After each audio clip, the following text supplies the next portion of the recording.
আমাকে ছেড়ে দাও, বিয়ে করবে না? বিয়ে?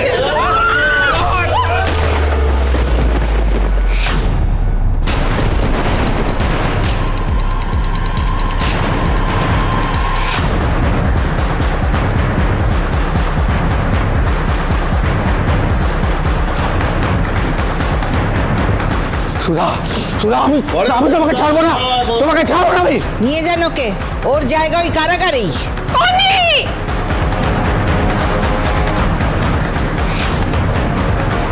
লিটল বেবি,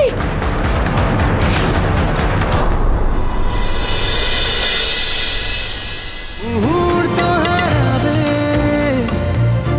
অচেনা বাস্তবে,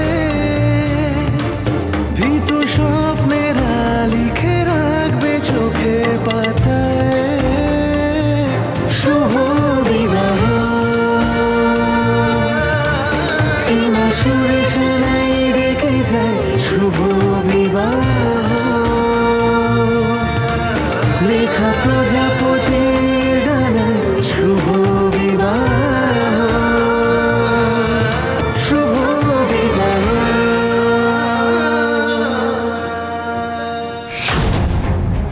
আপনারা দেখতে পাচ্ছেন কুখ্যাত ক্রিমিনাল সার্থক চ্যাটার্জি। তাকে আজ পুলিশ হেফাজতে নিয়েছে। আর আজকের সবচেয়ে বড় খবর, এই সার্থক চ্যাটার্জি আসলে আর কেউ নয়, তেজ বেকারির কর্ণধার মিস্টার তেজ বসু মল্লিকের আপন খুড়তুতো ভাই অনিকেত বসু মল্লিক। বহু মেয়ের জীবন নিয়ে ছিনিমিনি খেলেছেন উনি।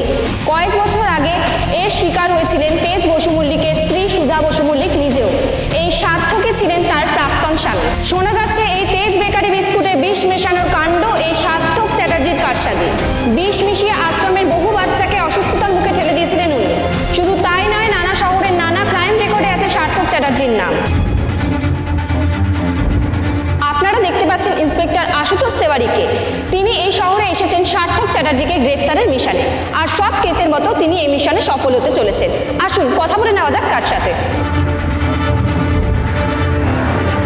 ইন্সপেক্টর, সার্থক চ্যাটার্জি আর কোন কোন অপরাধ চক্রের সঙ্গে জড়িয়ে থাকার খোঁজ পেয়েছেন আপনারা? দেখুন, সেই সব তথ্য প্রমাণ আপনাদের সামনে নিয়ে আসবো আমরা।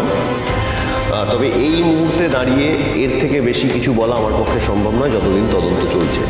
তবে হ্যাঁ, একটা কথা বলতে পারি, এই কেস সলভ করার সমস্ত ক্রেডিট যায় কিন্তু মিস্টার তেজ বসু মল্লিক এবং ওনার ওয়াইফ সুধাময়ী বসু মল্লিকের। ওনারা না থাকলে এই এত বড় একজন ক্রিমিনালকে আমরা এত তাড়াতাড়ি ধরতে পারতাম, কোনোভাবেই সম্ভব হতো না। সার্থক, তুই এটা কি করলি? সার্থক, কি করলি? ছোটবেলা থেকে তোকে মানুষ করতে আমি তো কোনো কার্পণ্য করিনি, তাহলে কেন সার্থক, কেন এই অন্ধকার পথ, এই অন্যায়ের পথ তুই জীবনে বেছে নিলি? কেন সার্থক? জিৎ, আমার ছেলেটাকে তুমি প্লিজ বাঁচাও জিৎ, বিশেষ করে জিৎ। সার্থক যে এত বড় একটা ক্রাইমের সাথে যুক্ত, আমি মা হয়ে সেটা জানতাম না। জানলে আমি আমার ছেলেটাকে আটকাতাম, প্রাণপণ চেষ্টা করেও আটকাতাম। কিন্তু জিৎ, আমি তোমাকে বলছি, এখনো না দেরি হয়ে যায়নি।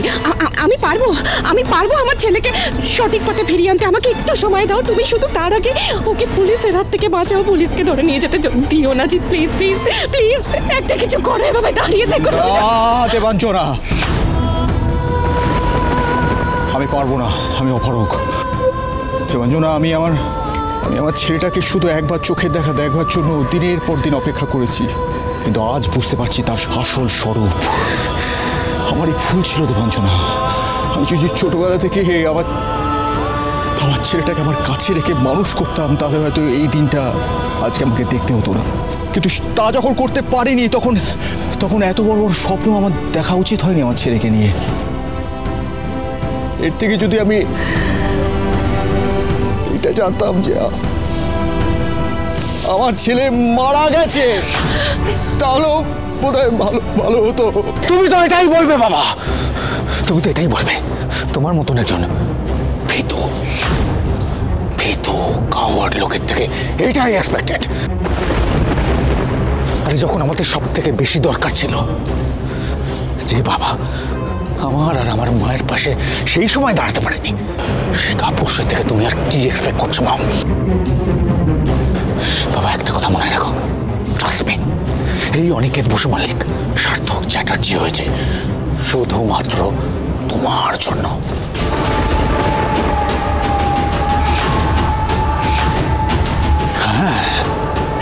জন্য। কিন্তু আমার কথা মিলিয়ে নিও, এই হারে আমি হার মানব না। কারণ আলটিমেটলি আমি জিতব। কারণ সার্থক চ্যাটার্জিকে হারানো এত সহজ নয়। একদিন ঠাম্মি এই বাড়ি থেকে আমাকে ঘাড় ধাক্কা দিয়ে বের করে দিয়েছিল, আর আজ আমাকে পুলিশ এইভাবে টেনে নিয়ে যাচ্ছে। কিন্তু আমি ফিরবো, সার্থক চ্যাটার্জি ফিরবে।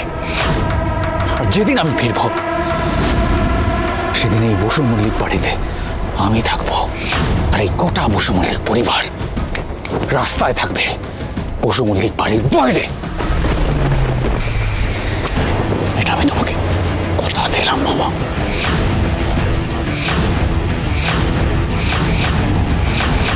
কথা দিলাম।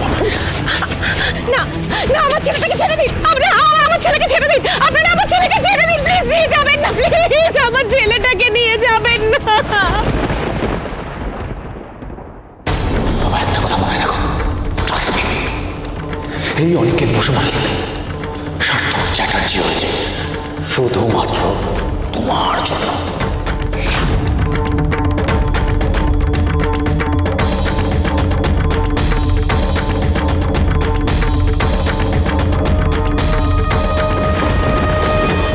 লিটল বেবি, তুমি ওঠো। লিটল বেবি, কি হলো তোমার?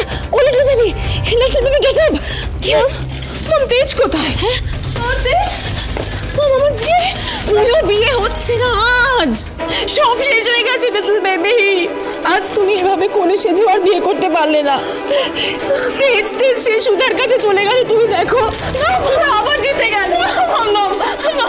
Not again, not this time again mom. তুমি সুধাকে আবারও আমার থেকে জিততে দিতে পারবো না, নেভার। রিভেঞ্জ চাই আমি। ওই সুধাকে আমি তেজকে আমার থেকে আর কেড়ে নিতে দেবো না। বারবার তেজকে আমার থেকে কেড়ে নিয়েছে সুধা। আমি দেখে নিই, ওই সুধার লাইফ আমি হেল্প করে দেবো। আস্তে বলো, আমি তেজকে আবার ওর কাছ থেকে কেড়ে নেবো, আবারও আমি কেড়ে নেবো। বেবি, তুমি বদলা নেবে, প্রতিশোধ নেবে, আমি সব বুঝতে পারছি, কিন্তু কিভাবে নেবে? সুধা যখন যা খুশি করতে পারে। দেখে না বিয়েটা কিভাবে বেচতে দিল। বেবি, এই যে ভালো কথাই বলছি, এখান থেকে বেরিয়ে যাও না, দেখতে পাচ্ছ তো? ছেটিয়ে বিদায়। এইসব কি করছো তোমরা? কি করছো তোমরা? ও মাই গড, এতদিন অনেক নাটকবাজি, অনেক চক্রান্ত করেছো। এবারে নিজেদের চক্রান্তের ঝুলিটা নিয়ে এখান থেকে বেরো।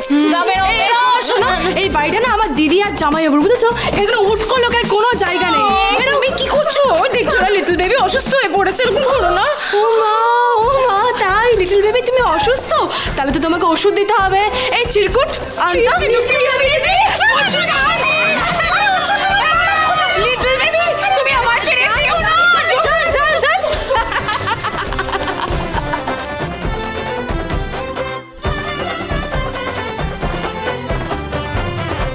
আমি ঠিক জানতাম গজানন ঠিক আমাদের সমস্ত বিপদ কাটিয়ে দেবে। আবারও একবার প্রমাণ হয়ে গেল তো যে আমার বিশ্বাস, জহুরের চোখ আমার, খাঁটি হিরে চিনে নিতে আমার ভুল হয় না। এবারে আজকের পর থেকে অতীত ভুলে আবার নূতন করে সুন্দর করে তোমরা থাকবে, সংসার করবে। কথা দাও? কথা দিলাম ঠাম্মি, এই নতুন শুরুর পথে আর কোনো কাটা থাকবে না। হ্যাঁ ঠাম্মি, পৃথিবীর কোনো বাধা আমাকে আর মিস্টার বসু মল্লিককে কখনো আলাদা করতে পারবে না। আর না সুধাময়ী বসু মল্লিককে পেরিয়ে এই পরিবারের কেউ কখনো ক্ষতি করতে পারবে। কথা দিচ্ছি ঠাম্মি, আমি আর মিস্টার বসু মল্লিক মিলে এই পরিবারটাকে সারা জীবন আগলে রাখবো।